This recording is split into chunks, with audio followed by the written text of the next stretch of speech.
భూముల పరిరక్షణ కోసం విద్యార్థులు చేస్తున్న పోరాటంపై రేవంత్ రెడ్డి సర్కార్ దుర్మార్గంగా వ్యవహరిస్తుందని, దుష్యన పర్వం కొనసాగుతుందని బీఆర్ఎస్ వర్కింగ్ ప్రెసిడెంట్ కేటీఆర్ నిప్పులు చెరిగారు.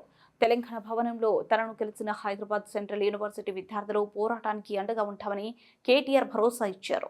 అనంతరం ఆయన మీడియాతో మాట్లాడుతూ భూముల పరిరక్షణ కోసం ఆందోళన చేస్తున్న ఆడబిడ్డలను లాగి పడేసి దుస్తులను చించి దౌర్జన్యం చేయడం ఏంటని నిలదీశారు.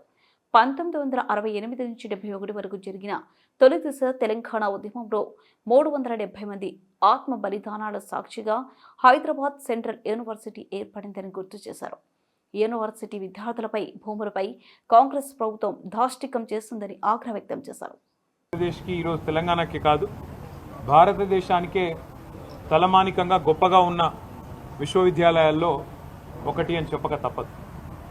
ఇవాళ హైదరాబాద్ సెంట్రల్ యూనివర్సిటీలో నెలకొని ఉన్న పరిస్థితులు చూస్తుంటే డెఫినెట్గా ప్రజాస్వామిక స్ఫూర్తి ఉన్న ఎవరికైనా, సామాజిక స్పృహ ఉన్న ఎవరికైనా మరి డెఫినెట్గా బాధ కలగక తప్పని పరిస్థితి కనబడతా ఉన్నది.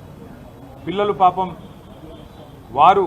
వారి బాధ్యత కాకపోయినా వారికి నిజంగా చెప్పాలి అంటే సంబంధం లేని అంశమైనా కూడా వారు చేస్తున్న పోరాటం, వారు ఏదో ఆశించి స్వప్రయోజనం కోసమో తమ లాభం కోసమో కాకుండా హైదరాబాద్ నగర భవిష్యత్తు కోసం, తమ విశ్వవిద్యాలయ భవిష్యత్తు కోసం వారు పడుతున్న ఆరాటం ఏదైతే ఉందో నిజంగా కూడా చాలా గొప్పది. ఈ మధ్యకాలంలో కొత్త తరం పిల్లల్లో పోరాట స్ఫూర్తి తగ్గిందేమో అని అప్పుడప్పుడు మేము కొద్దిగా ఉద్యమం నుంచి వచ్చిన వాళ్ళం అప్పుడప్పుడు బాధపడుతూ ఉంటాం. కానీ అదేమీ కాదు. సరైన సందర్భం వచ్చినప్పుడు, సరైన ఇష్యూ ఉన్నప్పుడు తప్పకుండా మేము గొంతు విప్పుతాము అని చెప్పి వాళ్ళ హైదరాబాద్ సెంట్రల్ యూనివర్సిటీ పిల్లలు చూపెడుతున్న తెగువ, వారి పోరాటానికి ముందుగా నేను సెల్యూట్ చేస్తూ వారికి హ్యాట్స్ ఆఫ్ చెప్తూ, నేను కాంగ్రెస్ పార్టీని, ముఖ్యంగా ఇక్కడున్న కాంగ్రెస్ ప్రభుత్వాన్ని సూటిగా ఒక 3-4 ప్రశ్నలు ఆ పిల్లల తరపున, మా పార్టీ తరపున కూడా అడుగుతా ఉంది. ఒకటి, ఇవాళ మీరు చేస్తున్న దాష్టీకం, మీరు చేస్తున్న అరాచకం గత 3 రోజులుగా వందల సంఖ్యలో బుల్డోజర్లను పంపి, వందల సంఖ్యలో అక్కడ హిటాచీ మెషిన్లను పంపి, వందల మంది పోలీసు వాళ్ళని పెట్టి ఎందుకు ఇంత ఆగం, ఇంత గందరగోళంగా అక్కడ ఉండే చెట్లను కొట్టేసి, అక్కడ ఉండే జంతువుల్ని తరిమేసి, అక్కడ ఏమీ లేదో అంత బంజరు భూమి అని చెప్పడానికి ప్రభుత్వం ఎందుకింత ఆరాటపడుతున్నది చెప్పాలని నేను కోరుతా ఉన్నాను. ముఖ్యంగా ఈ ప్రాంతం అంటే మొత్తం హైదరాబాద్ సెంట్రల్ యూనివర్సిటీ తీసుకుంటే దాదాపు 2600 ఎకరాలు దాటి విస్తరించి ఉన్న ఒక విశ్వవిద్యాలయం. మనం నిజంగా చెప్పాలంటే ఈ పశ్చిమ హైదరాబాద్ గత 10-15 ఏళ్లలో విస్తృతంగా పెరిగిపోయింది. అది మన గచ్చిబౌలి కావచ్చు, నానక్రామ్గూడ కావచ్చు, ఖాజాగూడ కావచ్చు, ఆ ప్రాంతం మొత్తం శేర్లింగంపల్లి దాకా, ఎక్కడికక్కడ ఇవాళ కోకాపేట దాకా విస్తృతంగా ఒక కాంక్రీట్ జంగల్గా మారిపోయిన పరిస్థితి.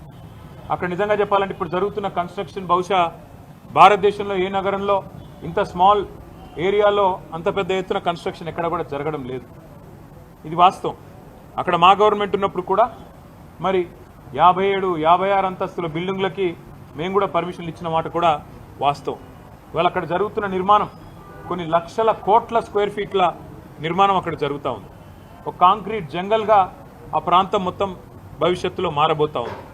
మిగిలి ఉన్న కొన్ని పాకెట్స్ ఎక్కడెక్కడైతే ఇంకా కూడా ఈ కాంక్రీట్ జంగల్గా మారకుండా పశ్చిమ హైదరాబాద్కి ఊపిరినిచ్చే ప్రాంతాలు ఏమన్నా ఉన్నాయి అంటే ఈ హైదరాబాద్ సెంట్రల్ యూనివర్సిటీ, దాని చుట్టూన్న పరిసర ప్రాంతాలే నిజంగా చెప్పాలి అంటే ఒక లంగ్ స్పేస్ లాగా ఆ ప్రాంతానికి మిగిలింది ఏదైనా ఉందంటే ఇది మాత్రమే మిగిలింది. వాళ్ళ పిల్లలు ఎందుకు కొట్లాడుతున్నారు?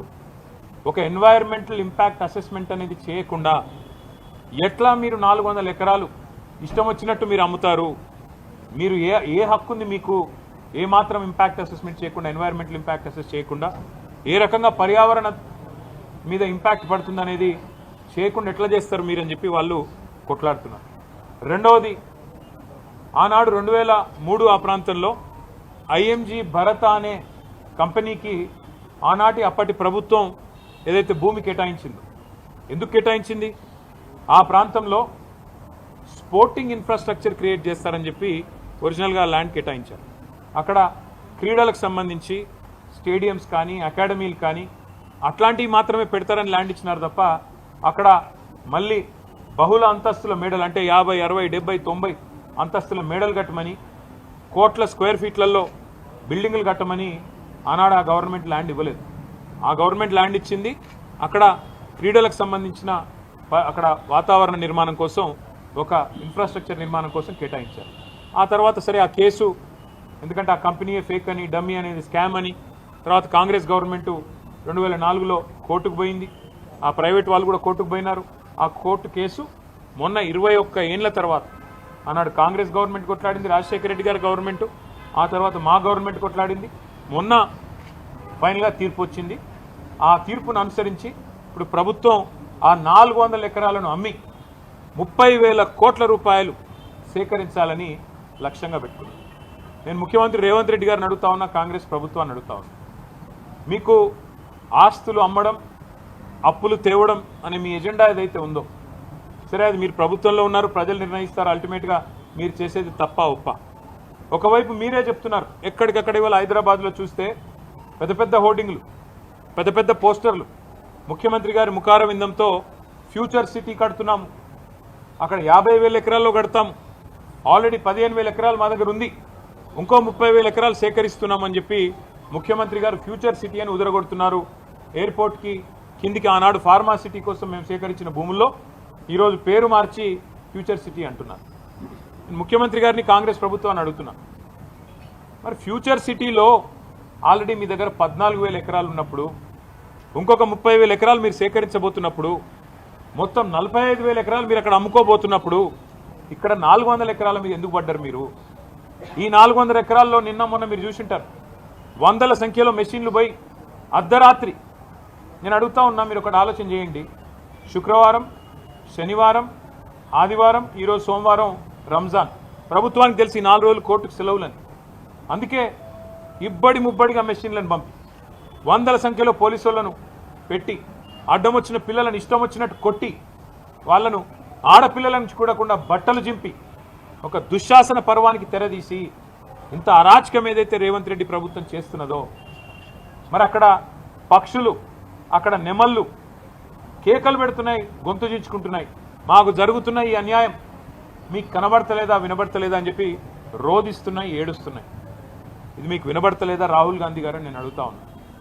పర్యావరణ ప్రేమికులు దేశ స్థాయిలో రాష్ట్ర స్థాయిలో ఉన్నవాళ్ళు మేధావులు మౌనంగా ఎందుకున్నారని మేము అడుగుతున్నాం, పిల్లలు అడుగుతున్నాం.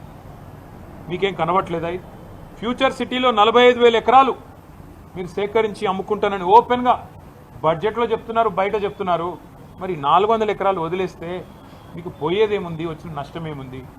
పశ్చిమ హైదరాబాద్ భవిష్యత్తులో ఢిల్లీలాగా ఎయిర్ క్వాలిటీ దెబ్బతిని ఊపిరి పీల్చుకోవడమే కష్టమయ్యే ప్రమాదం ఉండే అవకాశం ఉంది. మీరు ఈ 2,400, 2,500 ఎకరాలు ఇట్లే ఉండనిస్తే సెంట్రల్ యూనివర్సిటీ కింద అది బ్రహ్మాండంగా మరి మనకి ఇక్కడ లంచ్ స్పేస్ లాగా కూడా ఉపయోగపడుతుంది, ఒక విశ్వవిద్యాలయానికి కూడా ఉపయోగపడే అవకాశం ఉంది. రాహుల్